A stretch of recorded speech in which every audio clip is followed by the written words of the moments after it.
really quickly on masking, and when they're taking out of the home environment, the kind of and a impulsive like need to mask because they're in a different environment and just out of safety because our brains naturally protect ourselves, is kind of what happens. So I think he does better, and I've seen definitely more progress with certain behaviors and traits, and kind of working through those and adapting. Helping show him how to adapt the world to his needs is how they kind of work, which is absolutely fantastic. So very cool. You guys ready for I want you guys to go first and introduce yourselves. My story's a little long. Are you sure? Yeah, love to hear it. I don't even know where to start, but basically, I'm a single mother. I have 3 boys. I'm born and raised in Argentine. This is my neighborhood. Yeah. And thanks for Faith making it very convenient for us to be here at this library because we live right down the street.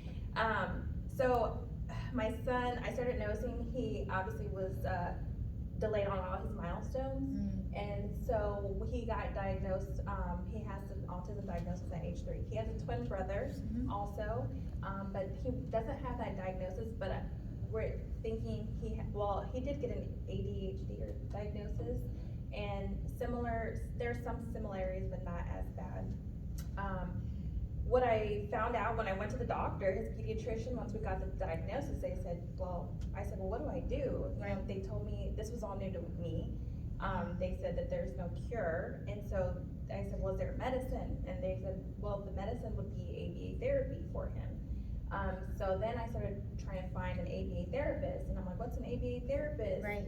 And then they got enrolled to a pre-K program here, and so I asked them, I was like, do you guys know what ABA therapy is? And they're like, some did and some didn't, but I quickly learned it's not a model that is practiced amongst public school districts. And so I was like, well, where do I find an ABA therapist? In addition to that, I will add that I've been fighting stage 4 breast cancer. And so I'm still currently under chemotherapy. So it's been very difficult to hit all of his appointments and on mine on top of that. Right. So when you get diagnosed, you need OT, PT, speech, all kinds of stuff. Yeah. And I felt like a horrible mom because I couldn't make it to all these appointments all the time. So when he finally got to kindergarten, I was like, okay, well, I was looking for like a one-stop shop, and I found something similar like at Ability KC, and I found the Riley Center, and then you run into, they don't take your insurance, right? Or there's a long wait list, right? We finally found an in-home ABA therapist, but unfortunately that model just didn't work for Jeremiah, because when he sees me, he's not actively trying to focus on he just wants to be by me 24/7 or cry for me. He's more independent when I'm not visible. So those are the experiences that I've been having, which has been kind of upsetting because I wish there was like a Riley Center or an Ability KC Center around Wyandotte County. Yeah. I mean, even for an ABA therapist for in facility, you have to drive 20 to 30 miles from here. Yeah. And so then you talk to the school, and the school has been trying to help us with this IEP plan. And that's great, but sometimes, with every school, it's just hard with staffing or, I don't know, we've just run into different issues. I mean, they've been great trying to help with the IEP plan, and I've hired an advocate also because I don't understand all the language. Right. But it's gotten very intense, I will say that. Yeah. And it feels very intimidating because I'm sitting in the room in the IEP plan meetings with like 10 people. Yeah. And it feels very, I don't know, I want to use the word aggressive, but they're not yelling at me, but it just feels overwhelming. So, yeah, that's where I'm at with things right now in my life, and I'm just really praying for the best outcome for Jeremiah, but I want to get him the right sources and the needs. But talking to other parents on my online forums with support groups, I found out that other families like me were experiencing the same issues. Right. With travel, finding access, right. Resources, and then I was using the term autism to everyone, and then I realized, well, there's a whole spectrum. So, and I was like, wow, it's like everybody on the spectrum doesn't maybe have these, access to these resources. So living in Wyandotte County on the spectrum, I just feel like even saying that is very powerful, because I learned that there isn't a whole lot of resources or things out there for special needs Yes. in Wyandotte County.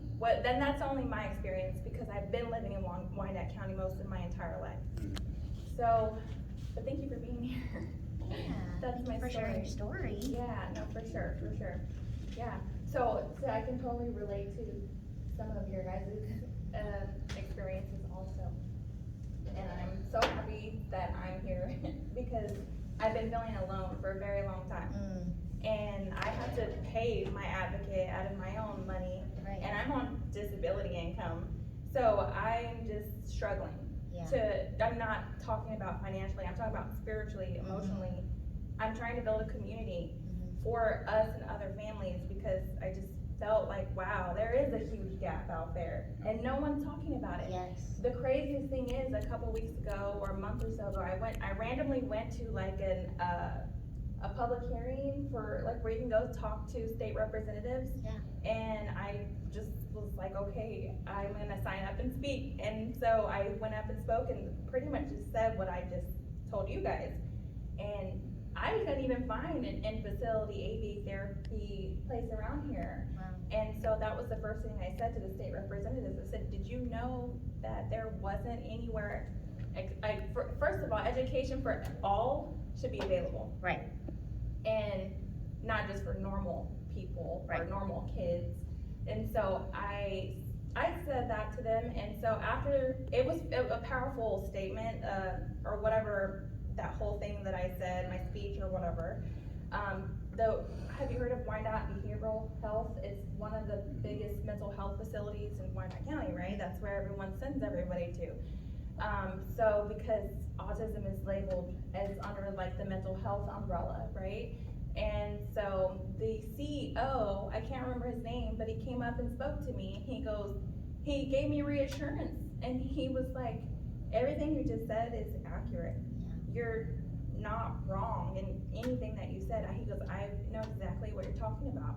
And he even told me, he's like, I've been saying these things to other officials, Right. you know, that they don't have ABA therapy, or just some of the things, being able to, like, parents, you know, the travel, the 20 to 30 minutes driving to Johnson County, and Right. or Riley Center, places like that, don't take Kansas Medicaid. Yeah. So it was just, it was awesome to learn that from someone in a higher position like that, that has experience with mental health and Wyandotte behavioral health, was reassuring me that I'm on the right track here. Yeah. So anyways, that's what I have to say.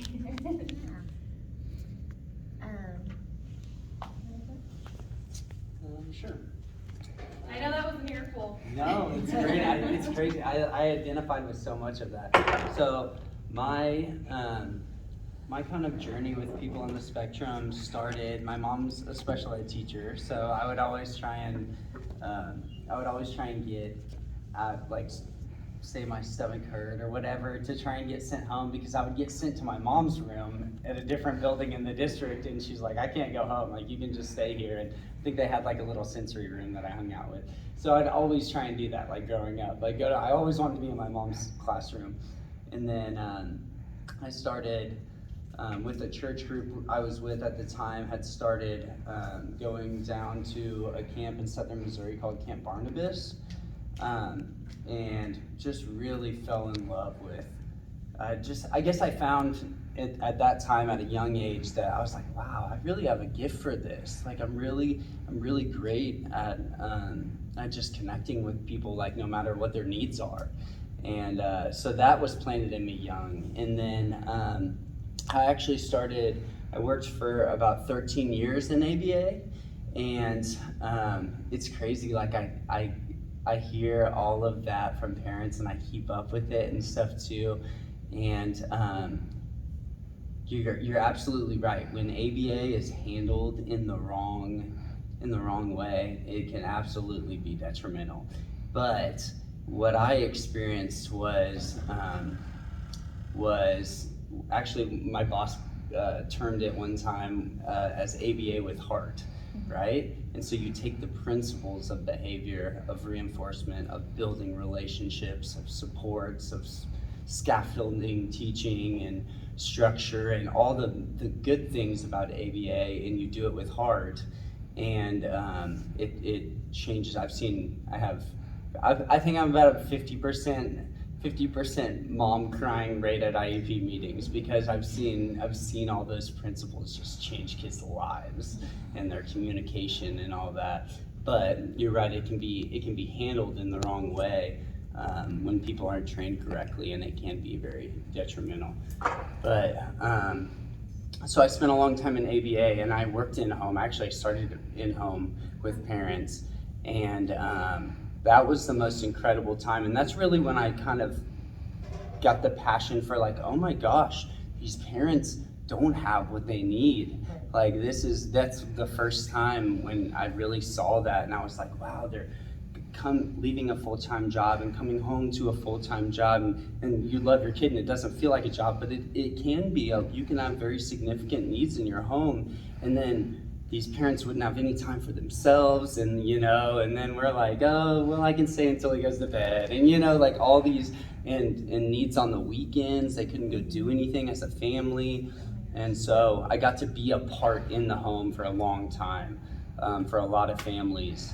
And then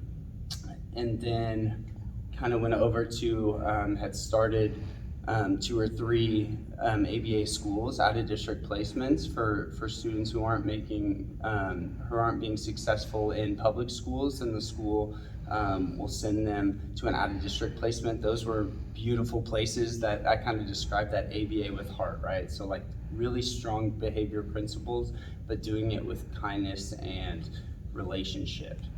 And so I got to see that, and about a year ago, I made a shift from that ABA world into to work for quantum education professionals, and we help communities like KCK with staffing issues in schools. So that's how I ended up. I actually taught at Argentine, taught at Washington, and so then that created this like love for Wyandotte County, and I was like, oh my gosh, like I love these people, this is awesome. And then also seeing so many needs in the community and in the schools for the need for resources and expertise and all those things, especially with people that are on the spectrum.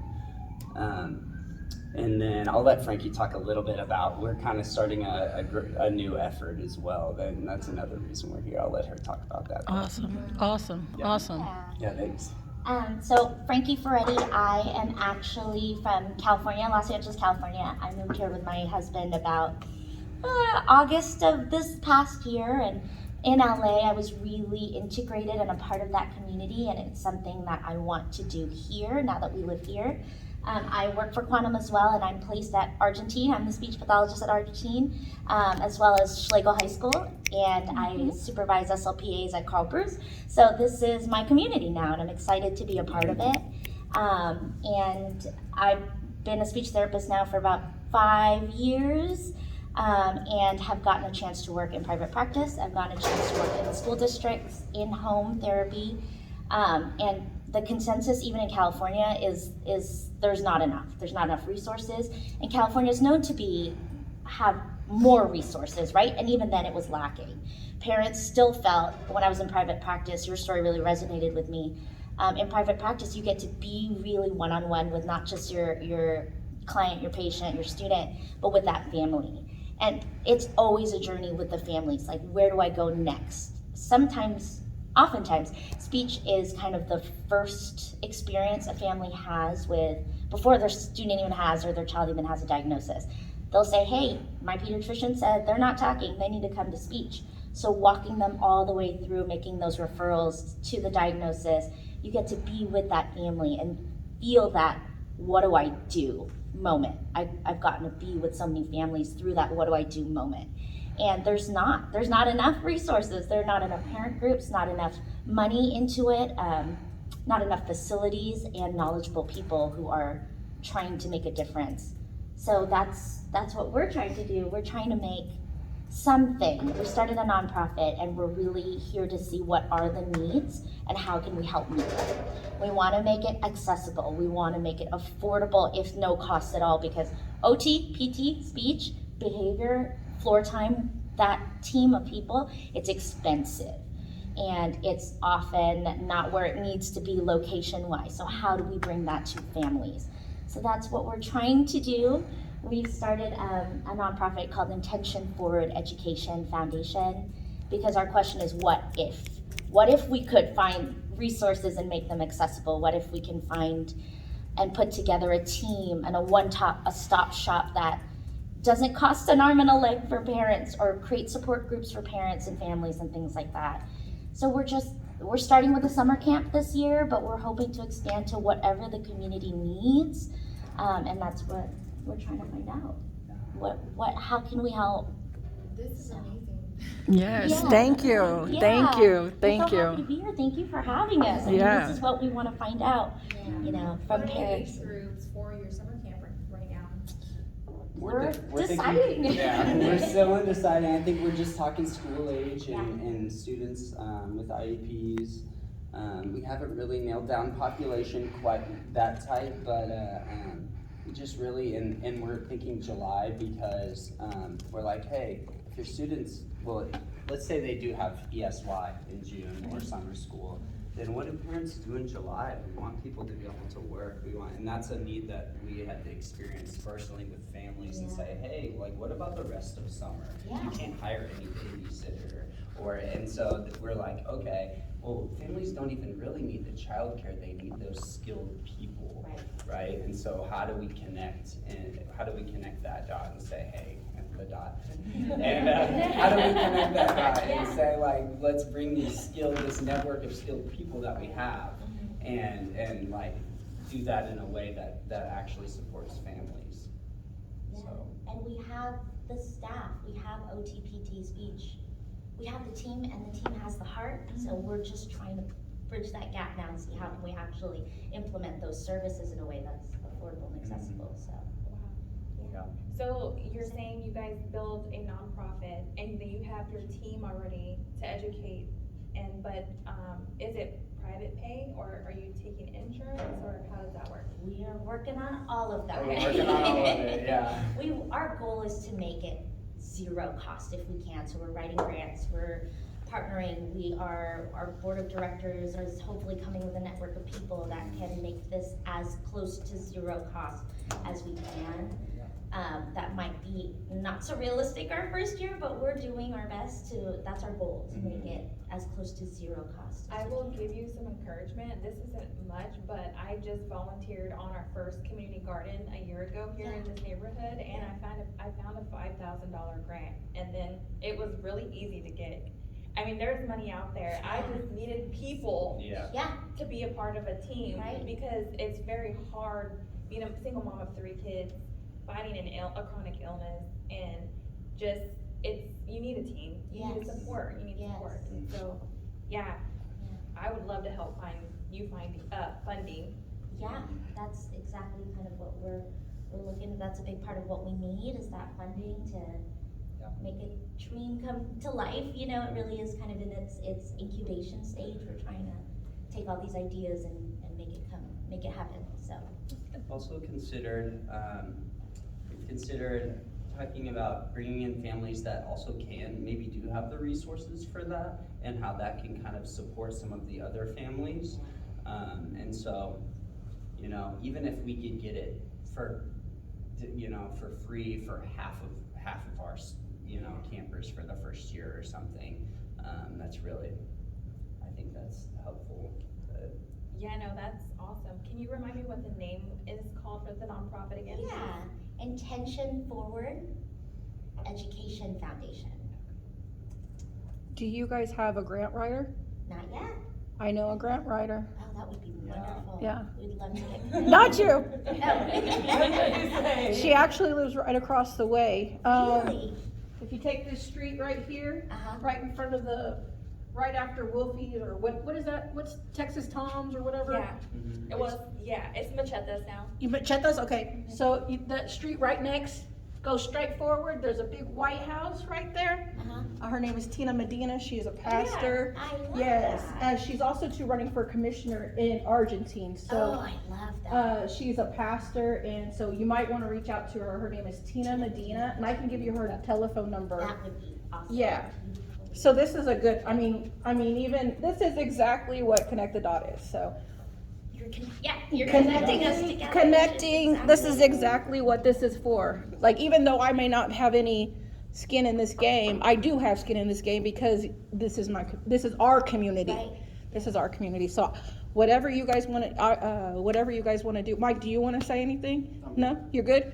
Well, I know Brandy, she was gonna do a presentation, and whatever you guys wanna do, you know, it's so small, this group is great, this is the best kind of group, sad, but it's also too good, this is a start, that we have these people here, I mean, cause next time you'll see, as Brandy will tell you, it'll start small, and then once we start getting getting the word out, once we start telling people what we're doing, more and more people will start showing up. So this is exactly perfect for the start of what we're starting here. Can I ask, have you two attempted to try to start meetings like this out there, or? Nope.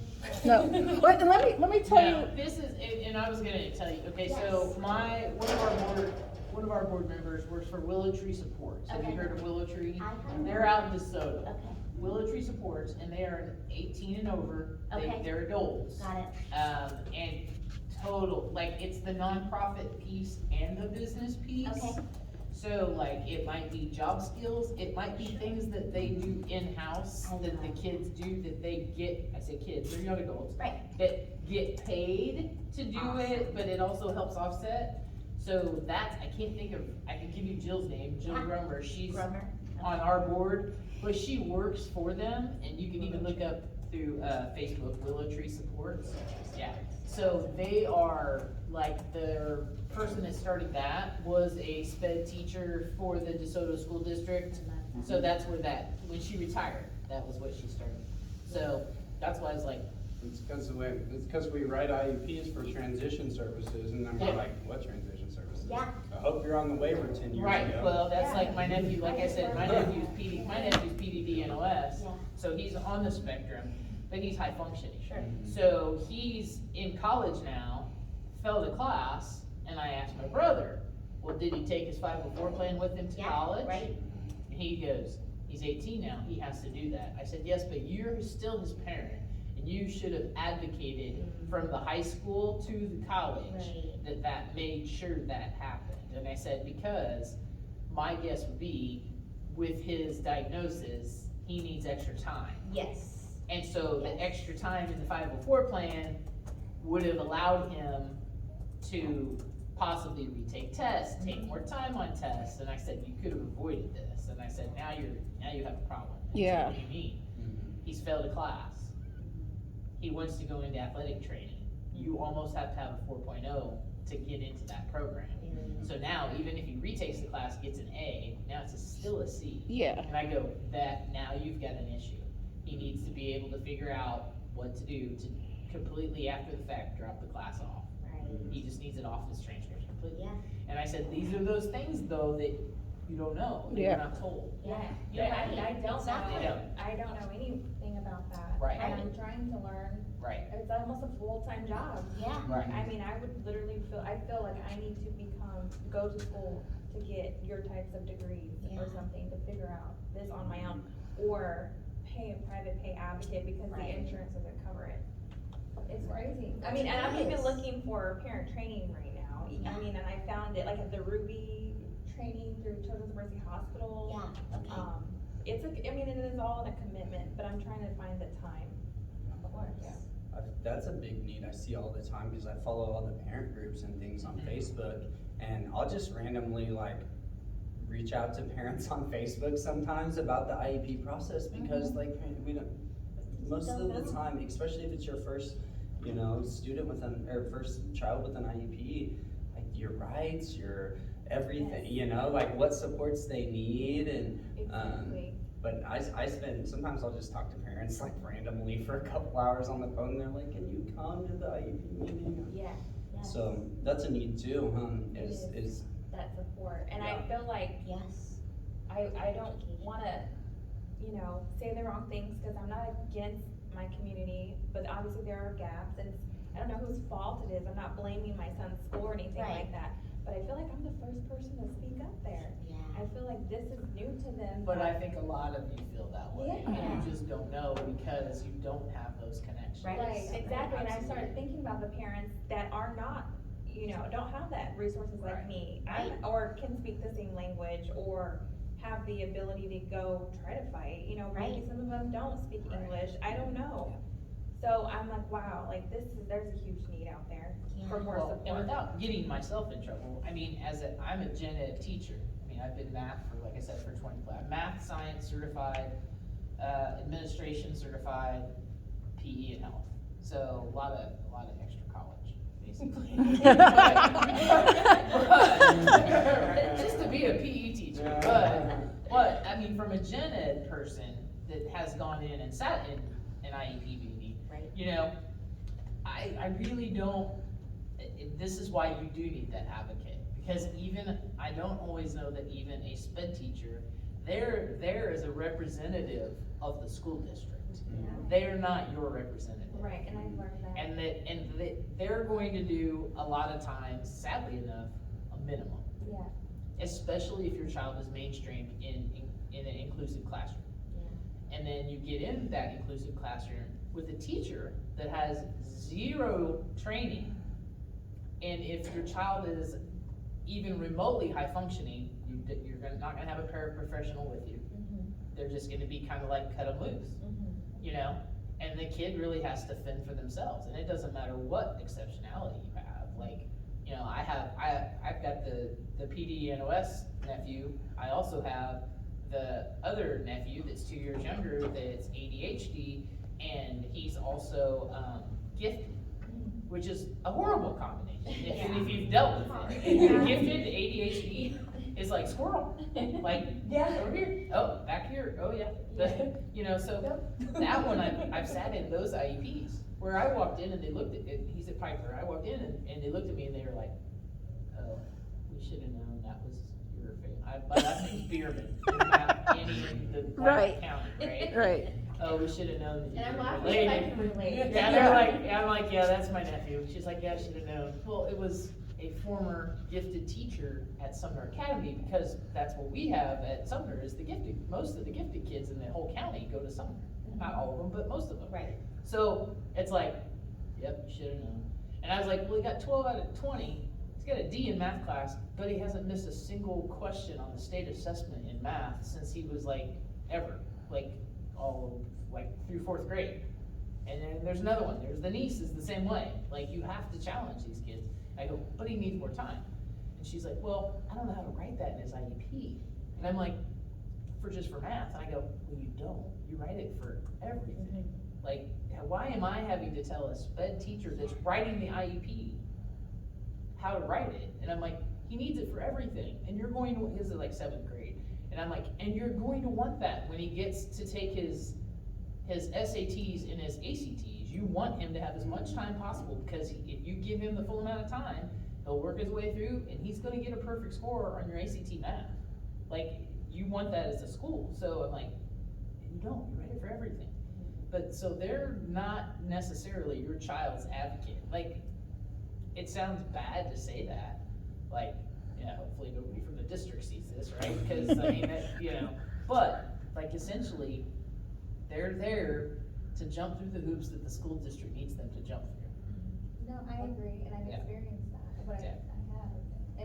I'm not against, I know they're there, that's Right. their livelihood also, and I almost Right. feel like sometimes they're afraid to speak up and say that they need more things, because I they don't think wanna you do piss have- anybody off. I think Right. you do have that. Because they don't wanna say that, then if it's a staffing issue, then it's gonna come back on them, well, why aren't you, this is Yeah, on you. absolutely. And I feel like that's how the IEP meetings have been going, and I've even expressed myself, I'm like, guys, it's very hard for me to get up and speak in front of everybody, but this is what I'm going through, Sure. this is what's happening in my head, I'm like, why aren't they speaking up? And I'm like, oh yeah, it's because then it's gonna turn back around on them. It does. It goes back. And it's sad, because like you said, we need more staffing, our SPED in KCK right now is so understaffed. They're Oh. more understaffed than our gen ed. Oh, so, and I think, we can kind of speak to that directly, so, our son, so when he was 3, he started out as completely nonverbal. We were able to get great care for him, and now he's verbal. And matter of fact, he is like getting to where they're being like, is he also somewhat gifted? Because he is super, he's very smart, he's very high He's functioning. amazing. Yep. He's amazing. He's brilliant. Really But is. the problem is also with his ASD diagnosis, he also has ODD diagnosis, which has a very high comorbidity, Yes. and he's got a lot of the behavioral, emotional dysregulation issues on top of that. And they almost denied us special education access, and the only reason we got it was because we had a formal diagnosis, thank goodness, and the ability to even get a diagnosis, especially for certain communities, is nearly impossible, and highly improbable. And so we got lucky because we had the team, we brought the team with us, and the principal and everybody was like, no, he has to have this, because the USD 500 is what he's in. The psychologist was like, I don't know if he would really qualify for special education. And I was like, and I looked at her, I'm like, he's doing great now with the information and stuff and with learning, and is able to do it with behaviors, but later on down the road, because I also have a daughter who has ADHD and also might possibly spectrum, I know for a fact he will fall behind.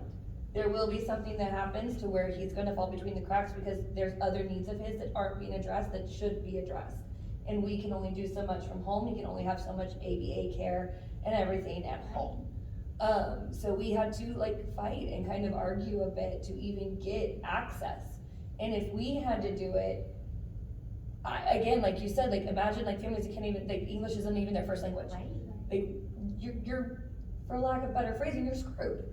And that's these kids that fall in the cracks, and then we wonder why, we have dropout rates, we wonder why we have the school to prison pipeline and all of these things, and it's there are structural barriers that are there that we're not finding ways enough to overcome them. And so that's another reason why I'm here, especially because it's we've been lucky enough to where I've got a job that provides insurance, so we can do all this, but any other information, there are online portals and stuff that I found that do in-home, that teach you kind of the ABA with heart and stuff that kind of go teach you kind of how to work with your kid and stuff, and I've been looking at those and everything, so just filling in those gaps. Right. But